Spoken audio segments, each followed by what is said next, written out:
AP మద్యం కుంభకోణం కేసులో ఈడీ దూకుడు కనబరుస్తోంది. కీలక నిందితులకు చెందిన 441 కోట్ల విలువైన ఆస్తులను ఈడీ అటాచ్ చేసింది.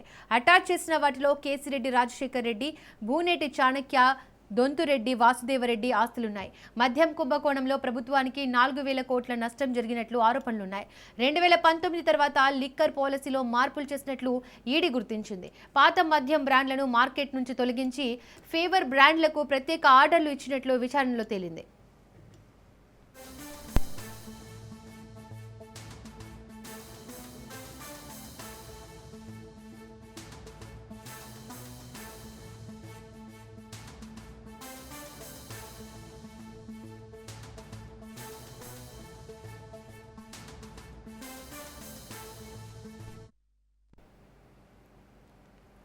ఏపీ మద్యం కుంభకోణం కేసులో ఈడీ దూకుడు కనబరుస్తోంది. కీలక నిందితులకు చెందిన 441 కోట్ల విలువైన ఆస్తులను ఈడీ అటాచ్ చేసింది. ఇక మరింత సమాచారాన్ని మా ప్రతినిధి రమేష్ అందిస్తారు. రమేష్, దీపిక, వైసీపీ హయాంలో జరిగిన మద్యం కుంభకోణానికి సంబంధించి ఇప్పటికే ఒకవైపు సిట్టు దర్యాప్తు చేస్తూ ఉంది. ఈ సిట్టు దర్యాప్తులో భాగంగా పలువురు వైఎస్ఆర్ కాంగ్రెస్ పార్టీ నేతలను కూడా గతంలో అరెస్ట్ చేసింది. ఇక ఈ కేసులో ప్రధాన నిందితుడిగా ఉన్నటువంటి రెడ్డి రాజు ప్రస్తుతం జైల్లో ఉన్నారు. అదేవిధంగా రాజశేఖర్ రెడ్డి, భూనేటి చాణక్యతో పాటు గతంలో వైసీపీ హయాంలో ఎవరైతే బెవరేజ్ కార్పొరేషన్ ఎండీగా ఉన్నాడు వాసుదేవరెడ్డి, అతను కూడా ఇటీవల కాలంలోనే సిట్టు అరెస్ట్ చేయడం జరిగింది. అతన్ని కూడా జైలుకు పంపించడానికి పరిస్థితుంది. ఇక ఒకవైపు లిక్కర్ కేసుకు సంబంధించి విచారణ జరుగుతూ ఉండగానే మరోవైపు ఈడీ కూడా ఈ కేసుకు సంబంధించి విచారణను చేపట్టింది. ఈ రోజు తాజాగా ఈ లిక్కర్ కేసుకు సంబంధించి దాదాపుగా 441 కోట్ల విలువైనటువంటి ఆస్తులను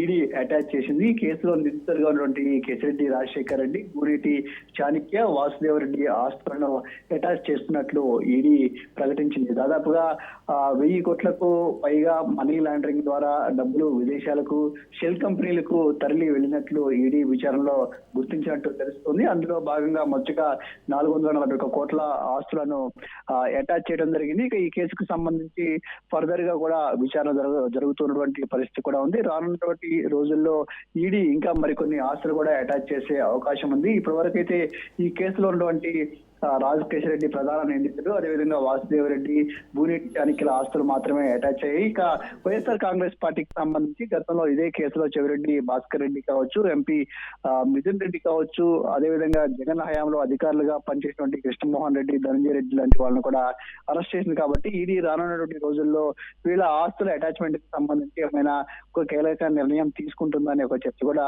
జరుగుతుంది. మొత్తంగా చూస్తే మాత్రం వైసీపీ హయాంలో జరిగినటువంటి మద్యం కుంభకోణం అంశానికి సంబంధించి ఇటు సిట్టు ఒకవైపు దర్యాప్తు చేస్తూ ఉండగానే మరోవైపు ఈడీ కూడా దర్యాప్తు చేస్తూ ఉండడంతో రానున్నటువంటి రోజుల్లో ఈ కేసు ఏ విధంగా మలుపు తిరగబోతుందనే ఆసక్తి అయితే ఇటు రాజకీయ వర్గాలతో పాటు న్యాయ వర్గాల్లో కూడా కనిపిస్తుంది.